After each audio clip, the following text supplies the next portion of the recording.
Deadwit, all of my friends and co-patriots. Special edition of the YouTube channel today. We have with us Dr. Erik Goodwyn,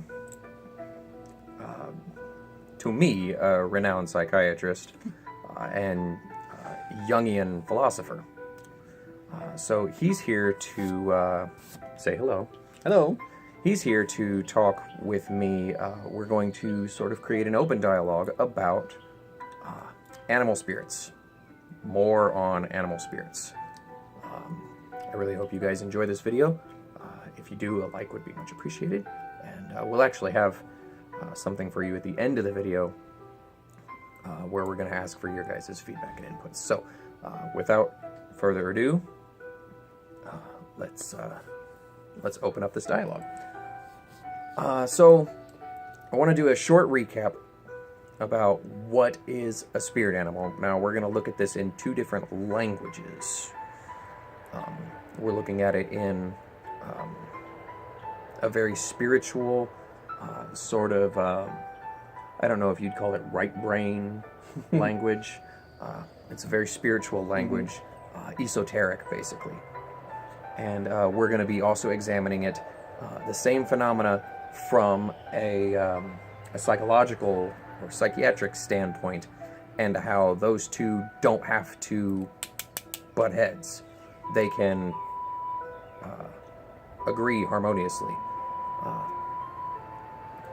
Do you have anything to say about that? Well, yeah.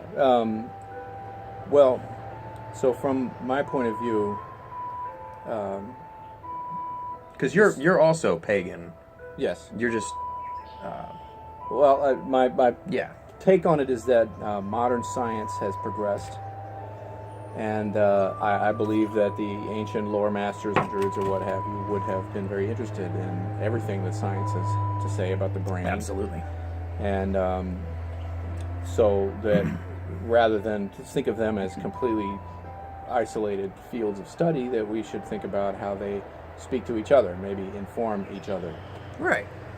Okay, so we're going to recap on what exactly a spirit animal is. So a spirit animal is an ancestor spirit, or a fairy, or the spirit of some powerful animal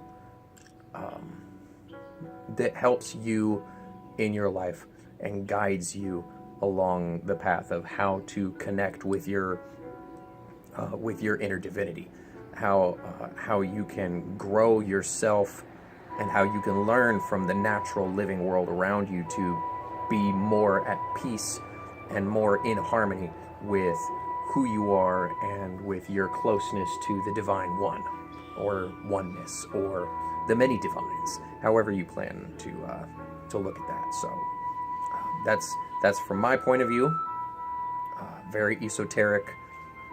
Some would say wibbly wobbly, but ignore them. But that's your Right, way you're looking at it. That's the way I look at it. So from a psychological point of view, when I think about the idea of a spirit animal, I think of the dialogue between what we consider the ego, and psychologically that would be just the part of ourselves that engages with life on a day-to-day basis, makes the big decisions in life, decides what's going to go on from one day to the next, and the rest of the psyche. And we know that from various scientific perspectives that the rest of the psyche contains quite a bit. So the way that I get information from this is not only the behavior of someone who, and maybe if it's a patient, for example. I'm like almost watching you here, and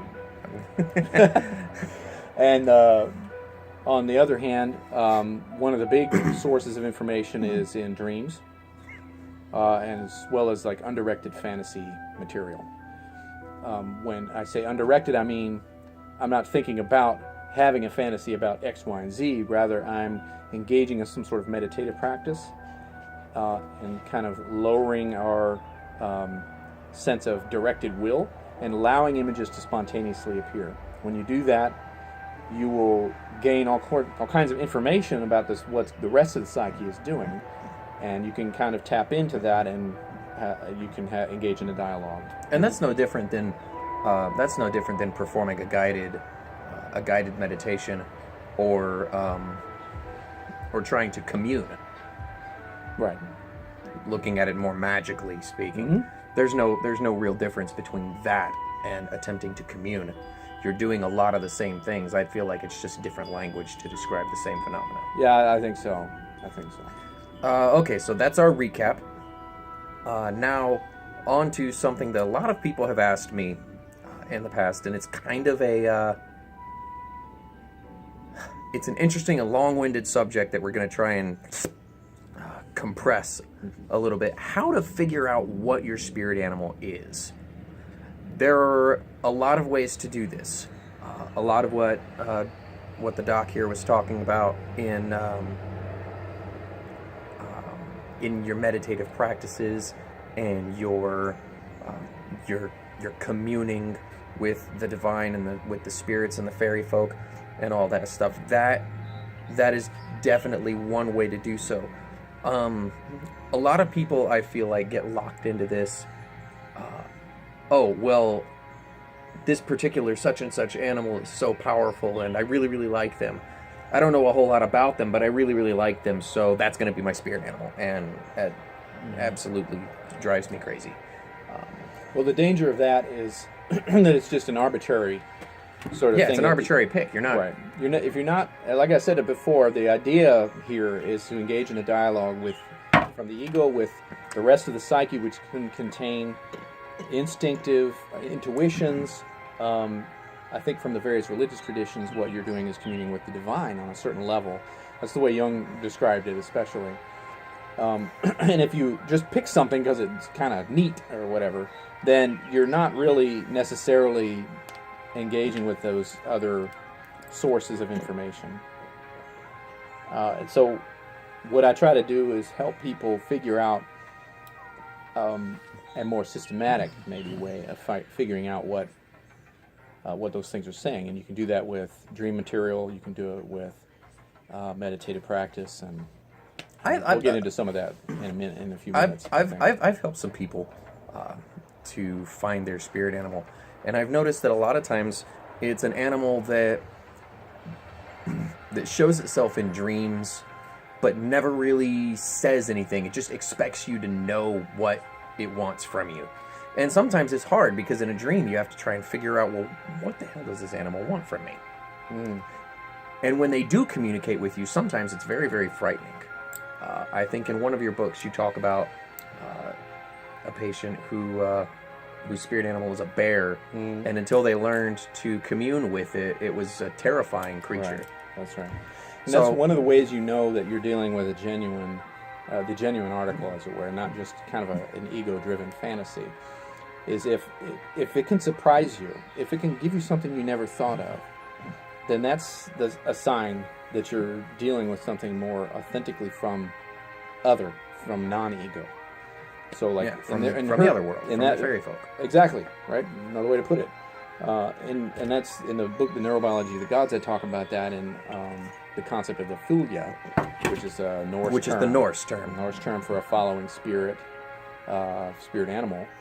And in that case, we were looking at a recurrent dream of the same animal over and over again. And the dreamer was afraid of this animal, and when we started talking about it in therapy,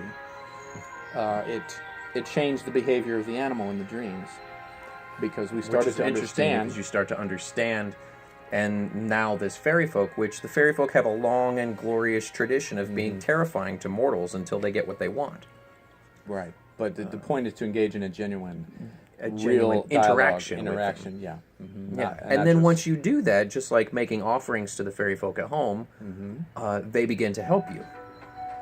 Right. And so a lot of times I feel like with one of my students who just recently discovered that his spirit animal is the stag.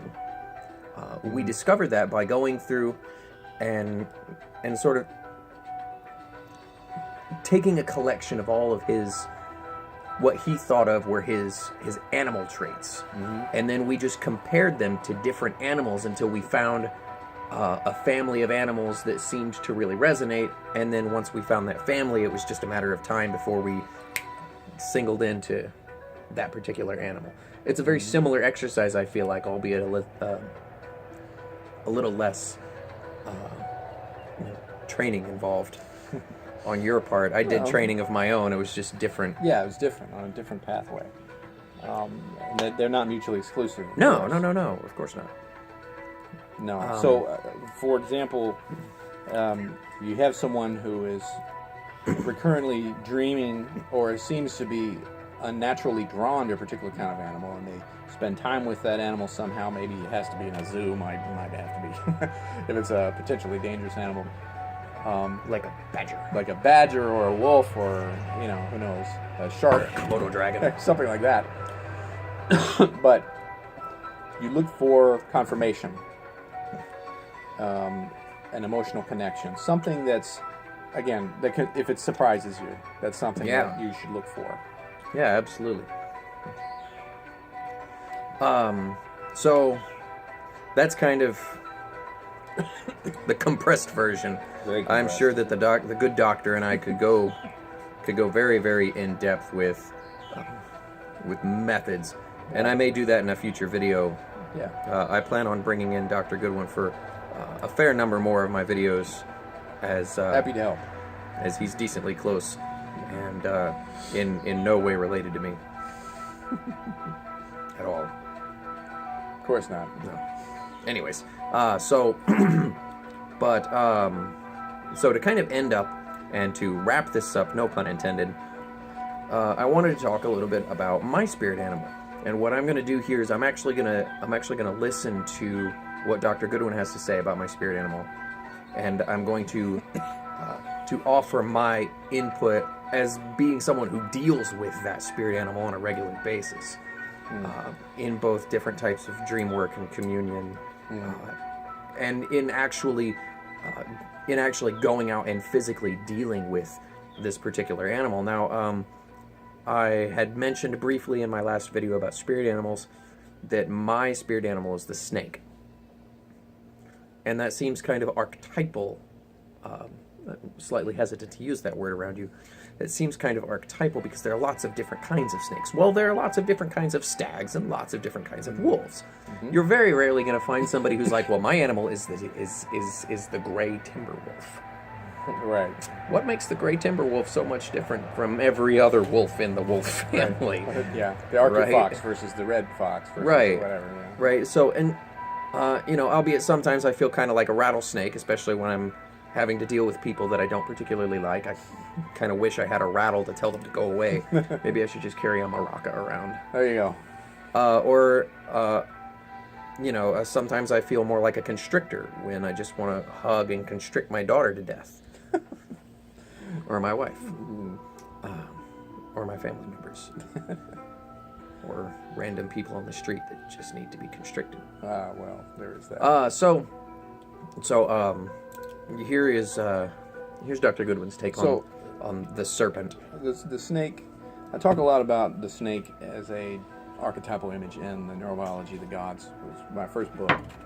And what you want to do when we came across this because you were having recurrent dreams of snake animals. Yeah. So I thought, well, maybe we need to figure out more about what is this character. Because lots of people have dreams about snakes, but they don't necessarily have recurrent dreams. They don't necessarily have a dream where the snake seems to be trying to teach you something. Yeah. Or seems to have a different perspective that you're not seeing. That's the important thing that you want to zero in on. Oh, and most times in dreams, snakes don't crawl out of your skin. Right. That's another very close connection with you in the imagery, so you have to pay attention to that. Dreams say what they mean. They're not trying to hide anything. They're saying exactly how things are in images. Similar to druids who speak in exact words. That's right. Dreams speak in exact imagery.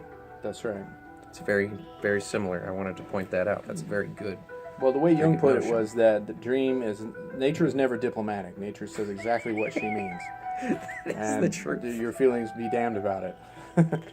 So then, what you want to do is, we're trying to get our head around this image, we want to, what Jung called, amplify it. So that would be make the associations that you have to it, then look at cultural associations with the snake, and then worldwide archetypal associations. And those are fairly easy to do. Snakes, looking at all this, kind of boiling it down, We see that the snake is an animal that is often associated with renewal, rejuvenation, with unconscious wisdom. With And the renewal could be, very similar to being so physically healthy and successful after 3 open hearts. There you go. That's a very logical tie-in there. That's right. What was the other thing you said? Wisdom. With wisdom. Druids actually used the snake as imagery, even though there were no snakes in Ireland or Wales. Right.